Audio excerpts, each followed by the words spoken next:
ایک ہی کوشچن کیا کہ ایک عورت تھی، اس نے ایک شخص سے نکاح کیا، بیٹا پیدا ہوا، پھر اس نے کسی طرح طلاق وغیرہ لے کر ایک اور شخص سے شادی کی جس سے اس عورت کی بیٹی پیدا ہوئی۔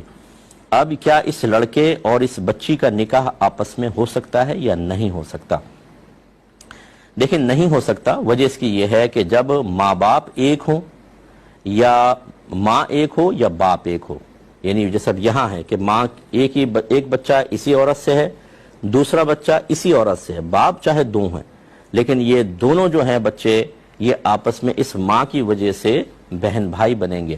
یہ اخیافی بھائی بہن کہلاتے ہیں، یعنی ماں کی طرف سے بھائی بہن، تو لہٰذا ان کا آپس میں رشتہ نہیں ہو سکتا۔ ایسے ہی اللاتی اگر ہوتے، یعنی والد صاحب تھے، انہوں نے ایک عورت سے نکاح کیا، بیٹا پیدا ہوا، بیوی کا انتقال ہوا، دوسری عورت سے نکاح کیا، بیٹی پیدا ہوئی، ان کا آپس میں نہیں ہو سکتا کیونکہ باپ ایک ہے۔ ہاں اگر یہ صورتحال ہوتی، یہ ایک جوڑا ہے، یہ ایک جوڑا ہے، ان کے بیٹا پیدا ہوا، ان کے بیٹی پیدا ہوئی، اس میں شوہر مر گیا، اس میں سے بیوی مر گئی، انہوں نے آپس میں نکاح کیا، اب آپ دیکھیں یہ جو آپس میں بچے ہیں، اس لڑکے کے ماں باپ علیحدہ، اس لڑکی کے ماں باپ علیحدہ، ان دو بچوں کا نکاح آپس میں ہو سکتا ہے، اور جب ہو سکتا ہے تو اس کا مطلب یہ ہوا کہ یہ آپس میں نامحرم ہیں۔ بہت سارے لوگ ایسے ہوتے ہیں کہ ان کے بچے بڑے بڑے ہوتے ہیں،